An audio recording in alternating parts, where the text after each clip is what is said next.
Welcome to the Indomitable podcast.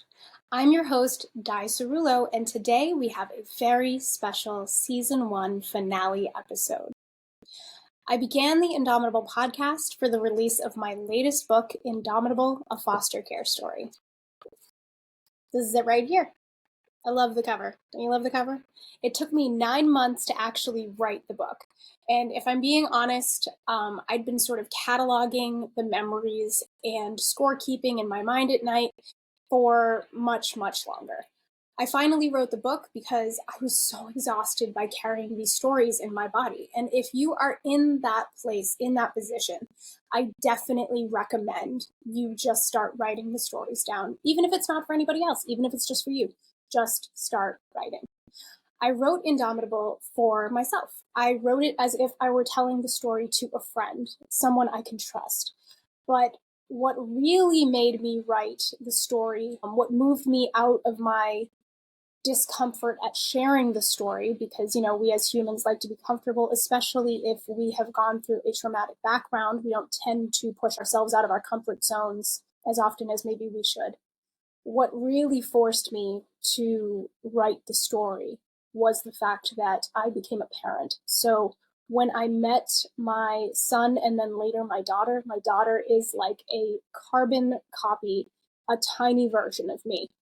And she is just so full of life and so curious and so passionate about the world that I realized that people who had seen me as too much were just not great people, right? So like the abusers that I'd had in my life trying to silence me and trying to use their abuse of me and blame me for my own abuse were really just, I don't want to go through a series of expletives here, but I was just so outraged when I met her and fell in love with how amazing she is as a tiny little person. I couldn't believe how adults in the world managed to convince themselves that abusing someone who looked like that, tiny as her, as amazing as her, as alive as her, it really recontextualized the story for me. So I started writing the memories down, and it took me 9 months. It took me 9 entire months to write all the stories down. I started giving out advanced reader copies, known in the industry as ARCs, to people I knew who were smart but honest, right? Like people who wouldn't just tell me it was great because they were my friend. And, as I said to everyone at the time, I want you to tell me the absolute truth because I would so much rather be punched in the face by a friend than fall on my face in public, right? And luckily, they did not disappoint. We had a lot of really great conversations about why I'd written things a certain way and what my voice was like. But then something interesting happened when they started reading the story and getting back to me. My ARC readers started to report that they could see themselves in my story. They'd been through something similar, or they'd been through some of those same things. That some of my dialogue from my book made it feel like I'd been living in their homes with them. And they thanked me for sharing my story with them. And it sort of stunned me because I'd grown up feeling like the only person who had gone through what I'd been through. I had been shamed into silence by my abusers, as I mentioned before. Abusers a lot of the time will make you complicit in your own abuse by telling you it's your fault. And unfortunately, when you're small and you're a child and disempowered the way I was in foster care, sometimes you'll believe them. And it can hurt, and you will keep silent as a result of that. It made me feel othered. It made me feel like an alien, right? But that wasn't the case. I just had so many people who had the exact same experiences as me. And it made me wonder if those people who had gotten back to me in this way had ever shared with each other all the experience that they had shared with me. And I wondered if they'd had other opportunities to see themselves in a hero's journey or as a survivor before, because I know I had not. In fact, in my experience, influencers and wellness enthusiasts often made me feel even more isolated because the events that they were working on and helping people with weren't even living on the same planet with the things that I was overcoming. No shade to them, but their content just wasn't reaching me. And now I knew that that was true for a lot of us. So I started the Indomitable podcast because I wanted to give everyone who was searching for themselves out there an opportunity to see themselves on the road to healing through the example of someone who was maybe just further along on the journey. I wanted people to show how they'd gotten there and what lessons they'd learned, and maybe hold up a lantern for other people who are still in those places.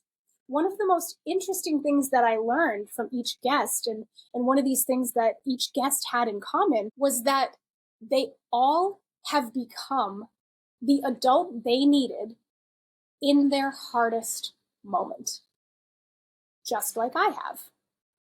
And to me, that is the key to becoming a successful adult, right? Like, you are living as the person you needed when you were a child. So for the finale of season 1, I want to tell you a little bit about my journey, my experiences, and sort of why all of this exists. My experience in foster care is terrible and traumatic, but it is also common. So while I do want to give you a trigger warning here and say that if you don't feel like you can listen to this, or you don't feel like you can know this story, I would challenge you to seek out potentially maybe other foster children's content as well, because it has been my experience, and it has been the experience of, quite frankly, a lot of us, that our stories don't get heard because people feel like they just don't have to listen to them. So if you feel like you can't hear my story because you have a trauma background, and potentially you don't want to be triggered, that is one thing. But if you feel like you don't need to hear this story because you don't need to know what happens to children in foster care, and you are comfortable looking the other way, I would very much challenge you to seek out other voices, even if it isn't mine. So, with all that said, I'm going to continue with the story. So, I grew up in the Massachusetts foster care system after being temporarily removed from my birth mother and her live-in boyfriend when I was 3. So, I was removed originally because my teachers saw me experiencing poverty diseases. What I mean by that is I was suffering from malnutrition, lice, ringworm, things that we don't typically see in first world countries among children living in Massachusetts, right? I was removed from my birth mother's care around the time that I was 3, and that was temporary. And after a little while, I went back into my birth mother's care. So my birth mother became pregnant by her live-in boyfriend around the time that I was 5, and almost immediately after that, he began sexually abusing me. And like with every foster kid with this background, he did that because he felt entitled to me, and he felt like no one would believe me or care if I told. That's very important. Because incidentally, his family members already knew that he was a predator. They already knew, and they had not told anyone. And the reason I know that they already knew was because he and his family members did not get along, and they were loud about the fact that they did not get along with him. But they never told anybody, even after his death, what the reasons were. And he, even as far back as when I was a child, was not allowed to see his own daughter. So, they didn't tell, he didn't get reported, and thus he was able to continue to be a music educator in this very area for the entirety of his life. That's the thing about family sexual abuse. A lot of the time, people do know. They teach their kids to stay away from that one uncle, but never exile him from the family or from family events. They just teach kids not to talk about it, and that grows into adults that just don't talk about it. And it's not just families. Predators are attracted to positions of authority over the children that they can abuse. And that can be anybody. I've known foster parents, especially coaches, teachers, community leaders, pastors, priests, doctors, and police. All of these have infamous cases of abusers hiding in plain sight, and people who knew but didn't do anything about it because they couldn't believe that it was happening to them, right? And now, as somebody who has just a disturbing amount of experience, let's say, with child abuse, who later went through tons of therapy and went on to become a parent, I would like to give you some very real advice here. I would recommend that you be suspicious of anyone who regularly talks about all the good that they do and how bad other people are. Like anybody who needs to tell you constantly how much good they do in the community and uses phrases like, everybody feels blah, like everybody thinks this way. I would be suspicious of those people. Be suspicious of leaders who preach hate for a certain group because they will accuse members of marginalized groups of the very sins that they are committing themselves. They are loud about it, and the louder that they are, the more horrible the underlying truth tends to be. It's just their nature. Look for that, because predators are very adept at choosing victims that they can keep silent. And what I mean by that is they know who to look for. So if, for example, myself, I was the type of person who didn't have an adult in my life. I didn't have parents at home. I didn't have somebody looking out for me. And so I had a lot of experiences over my life where predators were hiding in plain sight and found their way to me. So it's not even just the child. They can usually manipulate members of that same family as well, especially if that family member or family members have their own history with abuse. So that is how they manage to keep those people silent. So one of the best things that you can do as a parent or as a caregiver is to give your child the language to advocate for themselves with adults and authority figures. Make sure your child knows that you will back them up in those situations, because they know, predators know, not to mess with people that will come out and say, Mr. Jones did this to me. So just to be clear, self-advocacy, very important to keeping your child safe. Teach them the language, teach them how to talk about these things, and teach them what behavior is and is not okay. Now, there are lots of opportunities throughout a child's life where the social instinct will, when someone oversteps the boundaries of propriety or safety or body autonomy, is to give them the benefit of the doubt, or make nice, or quote, be sweet. As you know from being here this long, it's the 25th episode, I don't do that. For example, someone at the pool once told my daughter when she was 4 that she was going to have, quote, her mother's body. And I am telling you right now, I am sure that person still goes to sleep at night with my voice still ringing in their ears. Because that's when it starts in a world where children are the most vulnerable and marginalized group. People will regularly and casually say, oh, I hate kids. And that's totally acceptable. In my mind, you cannot want kids. You can think that's not the life for you, and I will agree with you. I will back you up. And any parent worth their salt will agree with you as well. Being a parent is not for everyone, and it is hard. I did not realize before I was a parent how hard it was. Trust me, every person before they have kids thinks they're going to be a great parent. But hating kids just tells me that you hate disempowered small people.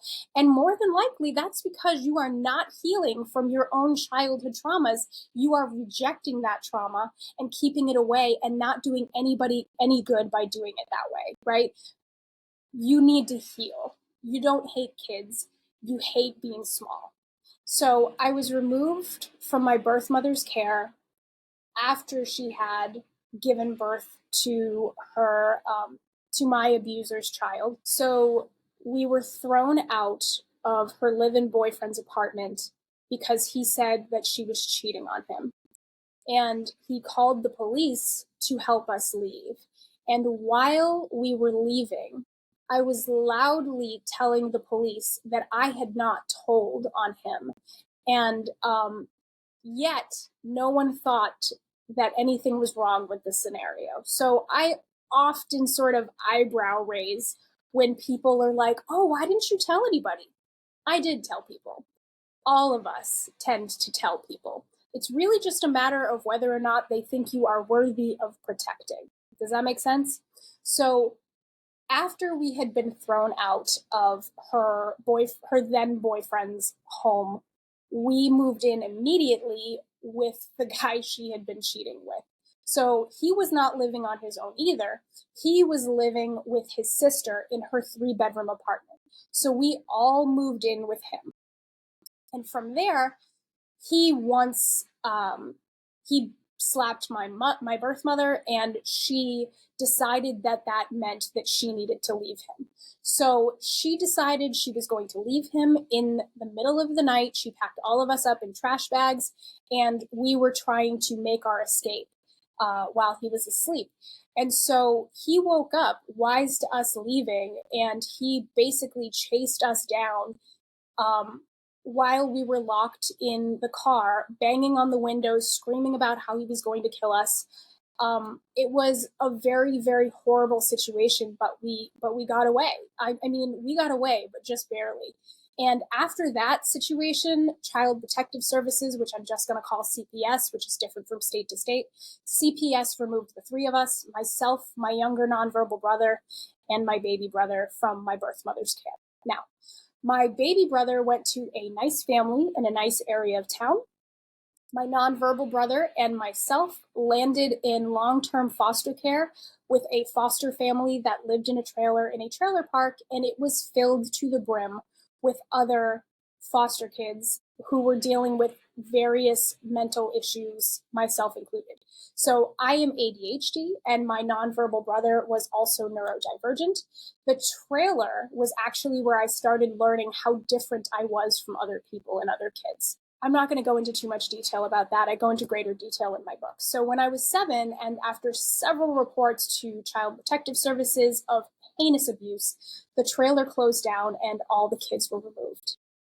Now, my social worker told me that she had found another opening for my middle brother, my younger nonverbal brother, and myself with her best foster home. My social worker really talked that family up and told me how grateful I should be. And just as a side note here, that is such a thing for people that are working within the system and are involved with greater foster care. They want you to be grovelingly grateful for the absolute bare minimum of care. Now, you cannot call your social worker because she's too busy to talk to you.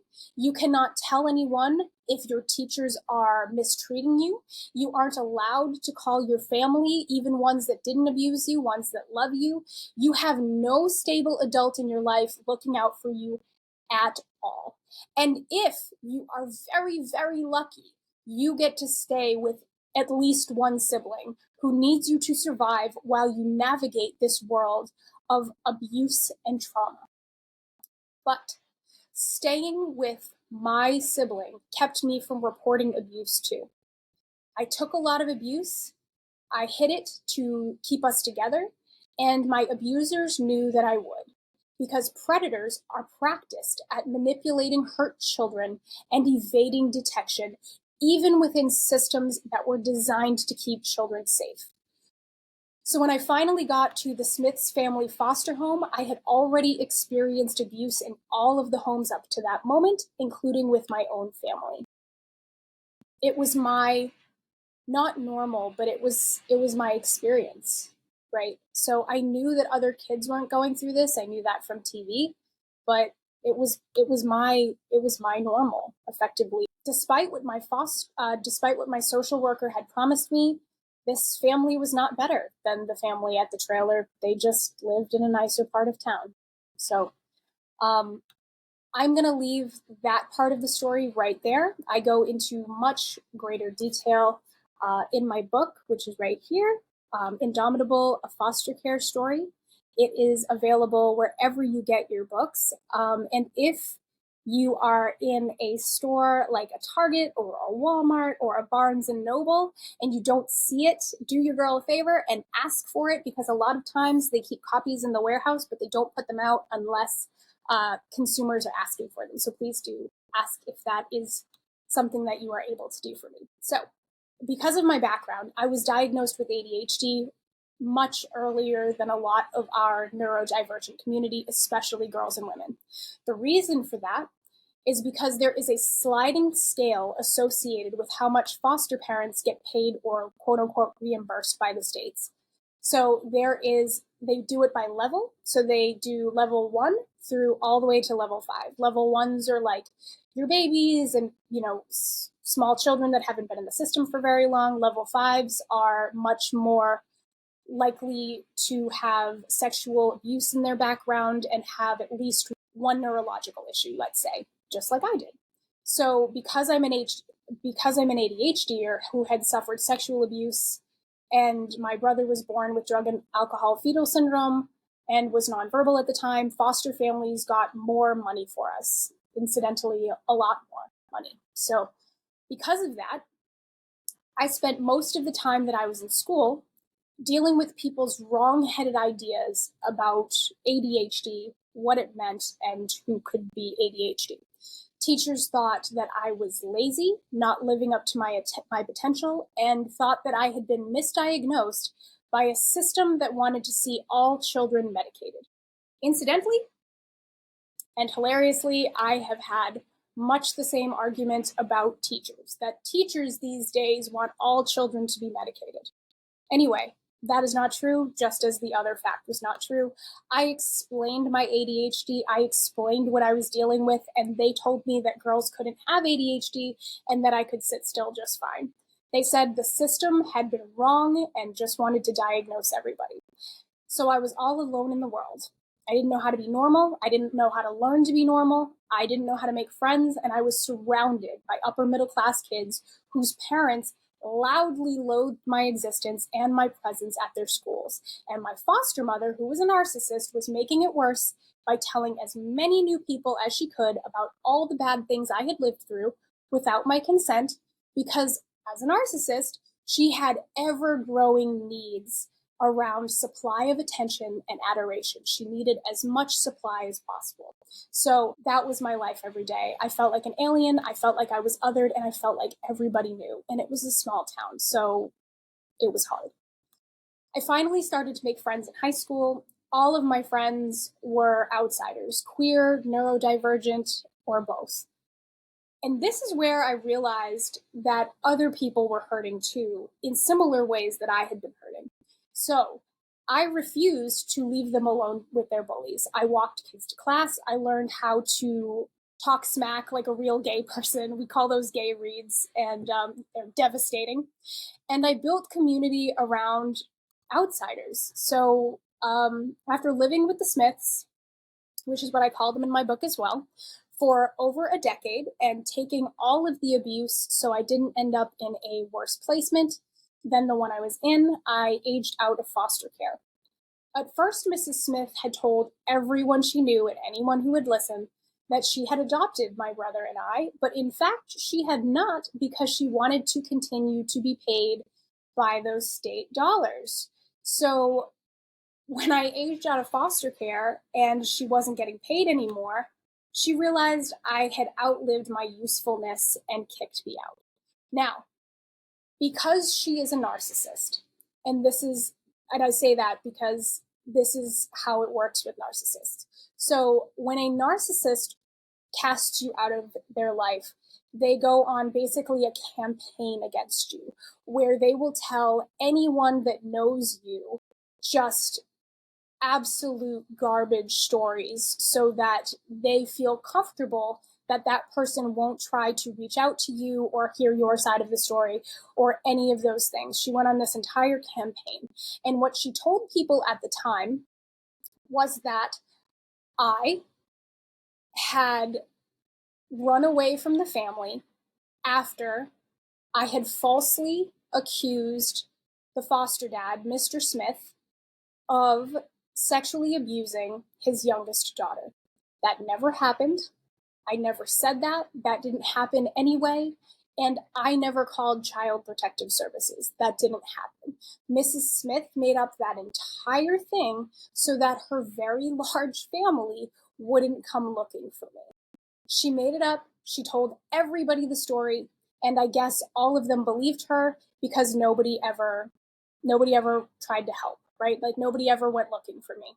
So I was totally alone in the world now, and I was effectively homeless. Fortunately, I had friends that were willing to help me, and I couch surfed for about 6 months before deciding to leave Boston, where I couldn't afford to live, for the Atlanta area. The weather was better, it was more affordable to live at the time. And I just thought maybe I can make it somewhere where nobody knows her. So when I moved to Atlanta, everything changed. I put myself into college at Georgia State University and began rebuilding a life for myself, the life I thought I wanted to lead. I went to therapy and I healed. But through that experience, I also learned that I hadn't been as stupid as I'd been told. My entire life, I couldn't learn subjects that I didn't already have a bottom up understanding of.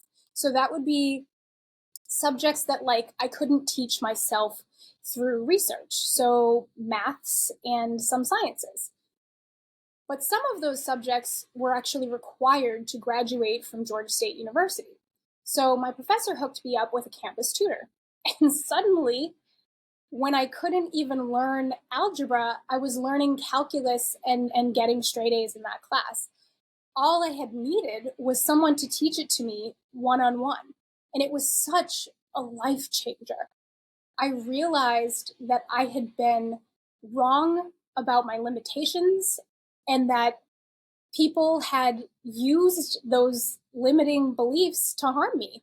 So I started to do more research about ADHD and then autism and then ADHD and neurodiversity.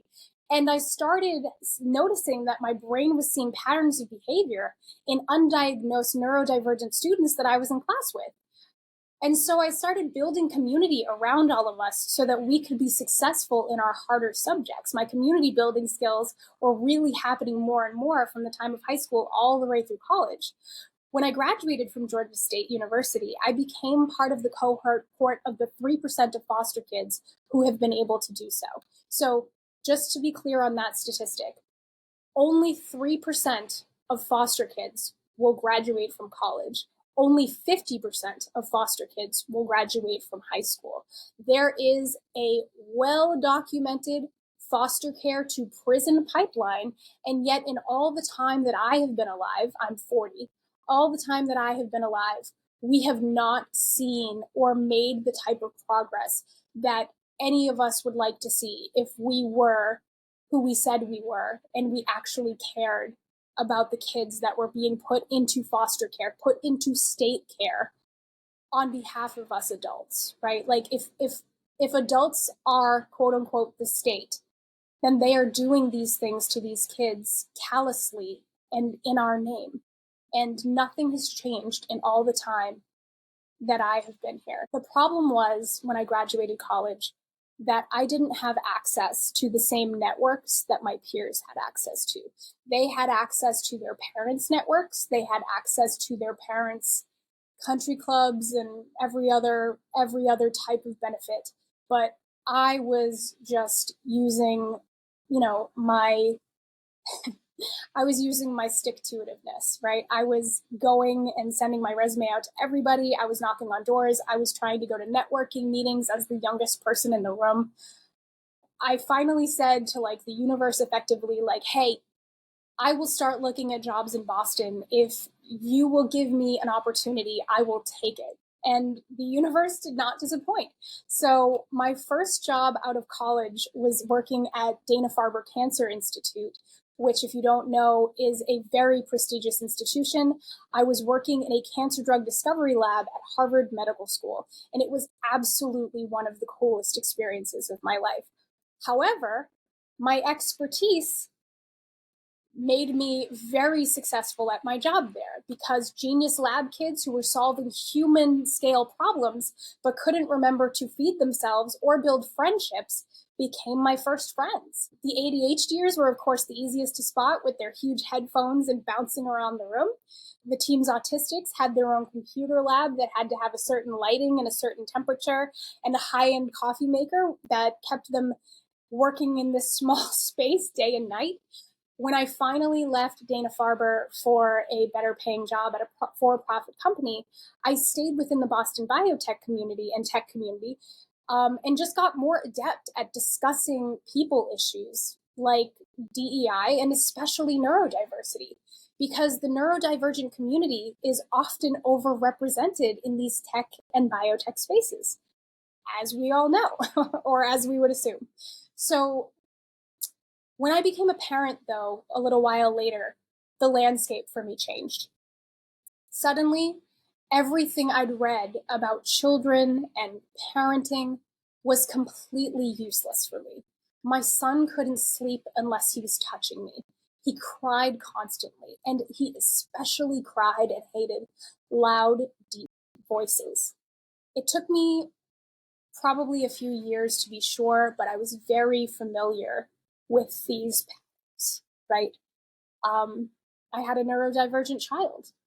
When our daughter was born a couple of years later, she did not have these same issues. She had her own issues. In fact, she had my issues. So by the time I had her development to compare to his, we were in a global pandemic, and I couldn't get them anywhere to be assessed or tested or diagnosed. By 2021, professionals and experts were actually returning my calls about getting them diagnosed, but they wanted $4,000 to $6,000 to test or diagnose just one child. When we finally went back to in-person masked school in Massachusetts, he was already struggling in the first grade. Like, it was already obvious to his teacher, and she was fantastic. So I filled out his Vanderbilt assessment in September of that year, and by February, I was still hounding to get the results back. I was able to hire a child psychologist for him who could walk us through the process of getting him officially tested for an IEP by the state. And because even though I had finally gotten an official diagnosis from his pediatrician, who was working in collaboration with a child psychologist, the state still needed to do their own assessment for it to be valid in his school. So in June of his first grade year, we finally sat down via Zoom with the state for his IEP results. And they confirmed more or less the same thing his doctors had said. But there was a problem. Kit didn't qualify for an IEP, even though everyone understood that he was dealing with ADHD because, quote, it didn't impact his intelligence. Seriously. And this was Massachusetts. And I keep saying, and this was Massachusetts, because Massachusetts is well known for being one of the best public school education systems. This is where a lot of the best colleges in the world are. And through all of my years of working with the neurodivergent community and now parents within the neurodivergent community, one of the things that I hear a lot is the fact that sometimes parents will go to have their child tested and assessed for neurodivergence, and they will hear from the state that their child is not neurodivergent, that it is a behavior issue, and they will later find out it was because the state just didn't have the resources to support their child. And that's insane to me. Even if you don't have the resources and they need to go to a specialized school, you have to be able to be doing those assessments. It's the law. So I hear that a lot, and it is something that parents are up against parents and caregivers, are up against constantly when we think about the neurodivergent community. So sorry, I get really upset with this conversation. So because I'm me, I was able to find the services that Kit needed within our community. His school is awesome, but he does not have an official IEP. Everything that he needs additional to what the awesome school and his amazing teachers can provide is on us to solve. But that experience really put me into overdrive and sort of knocked me on my path, right? What if I wasn't me? How many other parents were dealing with this experience and just being told no? How many of them further were actually members of the neurodiversity community themselves who thought what their child was experiencing was quote unquote normal behavior? We call that neurotypical behavior. How many kids were still being hurt by the same misinformed attitudes that I've been harmed by in the 90s. What chance did my neurodivergent children have of having their own lives one day if fewer than half of us are employed? It's like the numbers are so low when it comes to people with neurodiversity being gainfully employed. A lot of us are what's called underemployed, and it's something like 35% of us, check my math, but it's something like only 35% of autistic people even have jobs. It's really a very sad state of affairs. So I had a choice to make. My speaking engagements went from having sections on neurodiversity to being entirely about neurodiversity. I went to my tech and biotech community contacts and offered speaking services, teaching them in their teams about neurodiversity. And they responded. And every single time I give a talk, I take with me the knowledge that I might be the first or only neurodivergent human that someone in power has met, and it is my responsibility to pave the way for the person who comes after me. For them, and for my children just to have the opportunity to belong in these spaces as themselves. So I use this platform as a beacon for people like me who just needed to see themselves in the world, to know that they could survive what they were dealing with and know that it does get better. So if you belong to a company that hires and manages people under the neurodiversity umbrella, I would love to talk to your team about empowering those awesome individuals to help you solve problems in a more inclusive and dynamic way, especially if you have a neurodiversity hiring plan, because a hiring plan that doesn't take into account accommodations for the employees that you seek is destined to fail on every level. If you belong to an organization that supports neurodivergent humans in your community, I would love to speak to you about how best to do that. And if you are a parent or community member looking to support neurodivergent humans individually, I would love to have you as part of my online community, which you can do by subscribing to our content right here. And as usual, thank you for being part of the Indomitable podcast, where we share incredible stories of humaning. We'll be taking a couple weeks off between seasons, and we will drop season 2 on Tuesday, April the 9th. If you'd like to hear more about my story, Indomitable, a foster care story, is available wherever you get your books. And if you have already read it and you want to leave a review, I'd really appreciate that as well.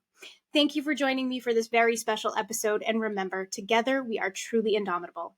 Have a great couple of weeks, everyone. See you on April the 9th.